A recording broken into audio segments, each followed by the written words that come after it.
here's the situation. Nuclear bomb somewhere in New York. We don't know where it is. The only way we could find out where the bomb is and save 8 million people is to raise the tax rate on the top 2% of Americans from 33 to 36.9%. Do we do it? 8 million people. Hey, wait, ticking time bomb. You've got 30 seconds. The bomb's about to go off.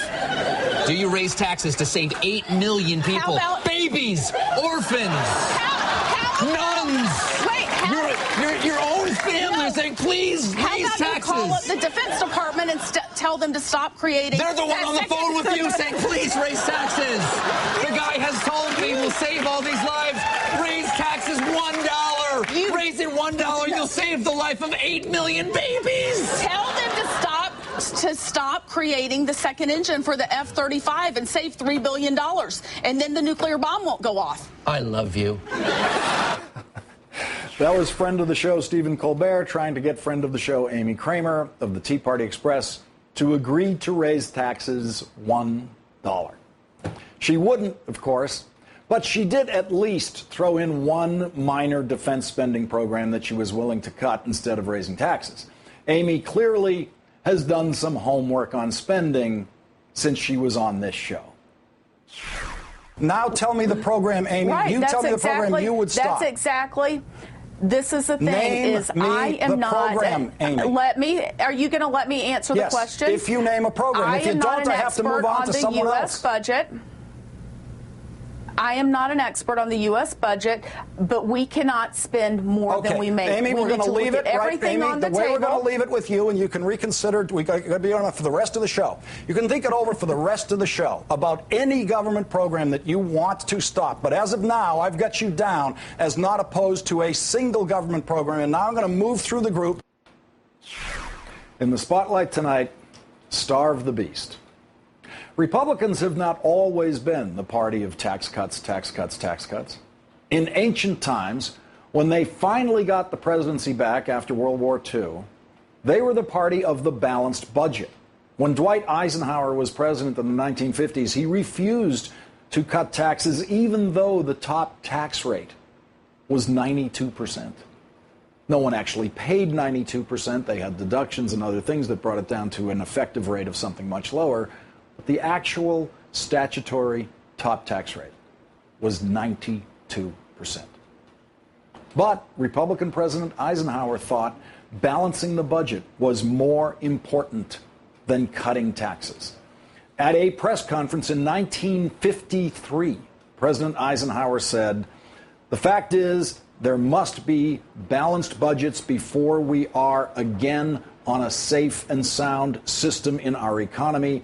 That means, to my mind, that we cannot afford to reduce taxes, reduce income, until we have in sight a program of expenditures that shows that the factors of income and of outgo will be balanced."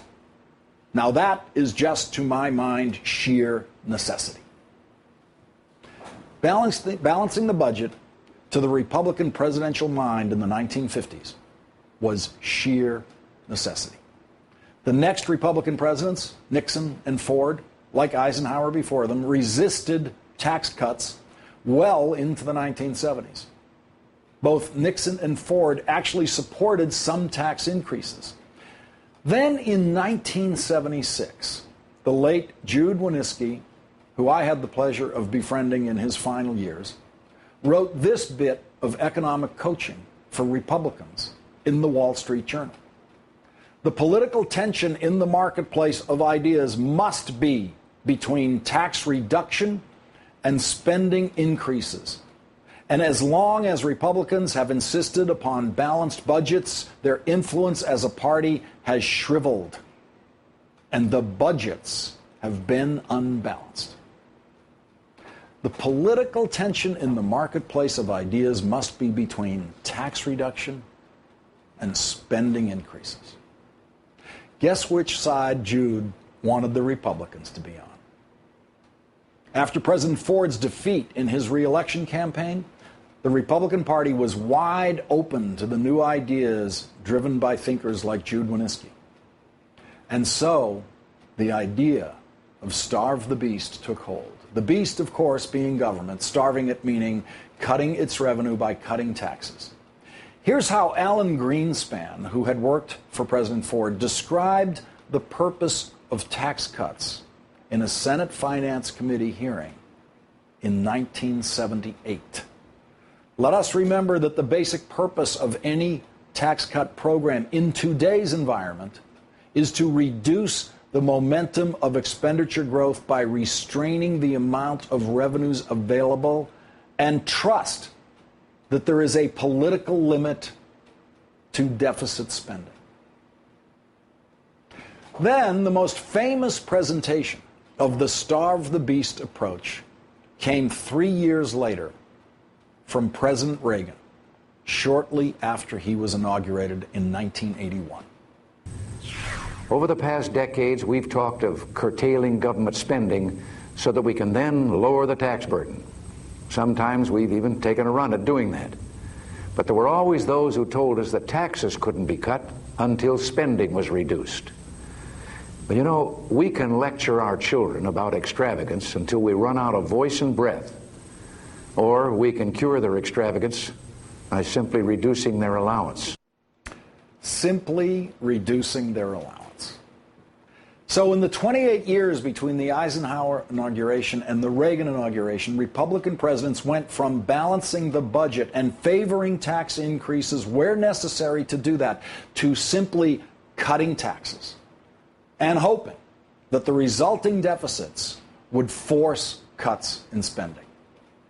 Balancing the budget would no longer be an article of faith for Republicans. Reagan's aura as a tax cutter is so strong that his modern-day fans of the Sean Hannity stripe have no idea that although Reagan talked a good game on tax cuts, he never achieved anything close to tax cut purity. Both as governor of California and as president, Reagan raised taxes. In 1982, he signed into law the Tax Equity and Fiscal Responsibility Act, which included what was then the largest peacetime tax increase in history. But Reagan and the starve the beast Republicans who followed in his footsteps soon discovered that cutting taxes was a lot easier politically than cutting spending. And so the deficits piled up and our debt increased. And now, 30 years after Reagan's inauguration, the starving of the beast is finally working the way Reagan and the Republican authors of that idea had hoped. Our deficits and debt are so enormous now that everyone in Congress and everyone in the liberal Democratic White House believes we must cut spending. And Republicans can confidently declare that tax increases are, in John Boehner's phrase, a non-starter. Never mind that we could solve our fiscal problems by simply allowing tax rates to go back to where they were in the first term of the tax-hating presidency of Ronald Reagan, a period when Republicans thought the tax burden wasn't so bad. When you regard government as the beast that must be starved of revenue, then tax rates can never, ever be too low. And any ground won in that march toward lower and lower tax rates must never, ever be given up. And so John Boehner's and Mitch McConnell's singular task now is simply to keep tax rates out of the political reach of Democrats. As long as the Republicans keep hiding the tax rates ball, the Democrats will only be allowed to play with the spending cuts ball to try to reduce the deficit. And that is why, in this, the first 21st century round of the deficit reduction game in Washington, the Republicans have already won. Ronald Reagan never dreamed that the Republicans could initiate a debate and actually vote on a bill that dismantles Medicare and be applauded as serious for doing so. The political question is no longer how much will we cut Medicare. The political question now is, will we dismantle Medicare? Will we repeal it? It was a little over a year ago that Democrats passed the single biggest expansion of Medicaid in its history as part of a health care reform bill that increased health care spending for the population that is not eligible for Medicare. And now, the Democrats' health care fight is about whether they can keep Medicare alive, the most popular health care program the government has ever run. Can Democrats even keep it alive?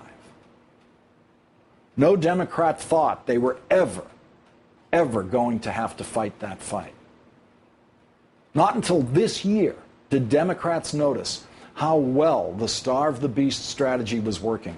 Many of them did not realize how much they had participated in it themselves. Some who voted for the Bush tax cuts, the single most effective starve the beast vote ever cast, are now fighting to save Medicare.